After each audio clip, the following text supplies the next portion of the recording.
Is visceral fat really as dangerous as social media would have you believe?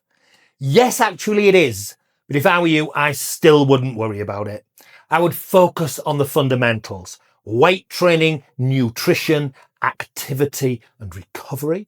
Because for the vast majority of you, if you do that, your visceral fat will take care of itself. Keep watching if you want all the details.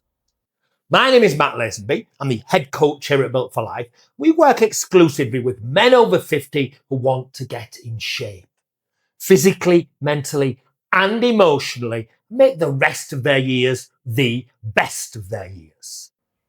Here is the boring truth about visceral fat. Your body stores fat in two ways. Subcutaneous fat is stored under the skin. It's the stuff that you can grab. Stubborn belly fat, love handles, lower back fat, that is all subcutaneous fat. Visceral fat is stored deeper, right inside the abdominal cavity, around your organs.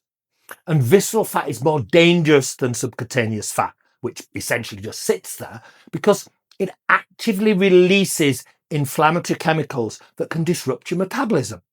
What this means is that visceral fat increases your risk of type 2 diabetes, heart disease, high blood pressure, and fatty liver disease more than the same amount of subcutaneous fat would. This doesn't mean that if you literally had no visceral fat and only in excess of subcutaneous fat, that you'd have zero health risks. Just that in a side-by-side comparison, visceral fat is more dangerous. The most important fact, practically speaking, is that you cannot target visceral fat. There is no special trigger, no specific food that creates or removes visceral fat. Visceral fat increases as your overall body fat increases, and it decreases as your overall body fat decreases. The best way, therefore, to reduce your visceral fat is by focusing on the fundamentals: weight training, losing your excess body fat, aiming for a flat stomach's a great goal, being active and getting enough sleep. Now, given that you can't see visceral fat, you might well be wondering if you could still be in danger even if you do have a flat stomach. Could you be thin outside, fat inside, as many social media influencers like to suggest? Technically, yes, but it's highly unlikely. And those most at risk tend to be skinny fat, sedentary, unfit, have a poor diet, and they're often smokers or heavy drinkers.